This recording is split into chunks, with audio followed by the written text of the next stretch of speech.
त्यांच्यावरती जबाबदारी होती की महाराष्ट्र नुकताच नवीन राज्य झालेलं आहे आणि या राज्यामध्ये दुष्काळ पडलेला आहे। दुष्काळाची भयान अशी वास्तव किंवा एक भीषण अशी परिस्थिती होती।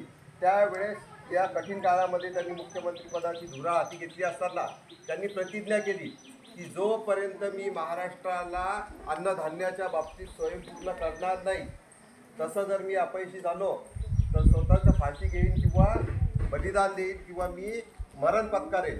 आणि खरोखर त्यांनी शेतीच्या विकासासाठी शेतकऱ्यांसाठी ज्या वेगवेगळ्या योजना राबवल्या त्या महाराष्ट्रामध्ये क्रांतिकारी झाल्या। आणि आज महाराष्ट्र आज नव्हे तर 1970-80 पासून महाराष्ट्राने देशाच्या राजकारणामध्ये अर्थकारणामध्ये शेती व्यवसायामध्ये जी प्रगती केलेली आहे त्याला सर्वस्वी कारण जे आहे वसंतराव नाईक यांचं कृषीविषयक धोरण आहे।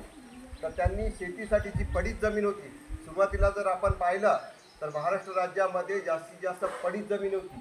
ती पडीत जमीन शेतीयोग्य करण्यासाठी त्यांनी कसेल त्याला शेती म्हणजे कसेल त्याला शेती देऊन टाकली आणि त्यातून उत्पन्न काढा, तुम्ही स्वतःचाही विकास करून घ्या आणि त्यासोबत राज्याचाही विकास करा आणि देशाचाही विकास करा, असा दूरदृष्टीचा दृष्टिकोन जो आहे वसंतराव नाईक यांनी त्यांच्या कारकिर्दीमध्ये अवलंबला। आणि त्याचीच परिणिती म्हणून आज भारत जो आहे सगळ्या क्षेत्रामध्ये जी प्रगती केलेली आहे त्यासोबतच कृषी क्षेत्रामध्ये जी प्रगती केलेली आहे, देशाच्या एकूण सकल उत्पन्नामध्ये महाराष्ट्र राज्याचं टक्केवारी जी आहे जवळजवळ 15 ते 17%, जवळजवळ 20% आपला त्यामध्ये पूर्ण योगदान असेल पूर्ण देशाच्या सर्वांगीण प्रगतीमध्ये।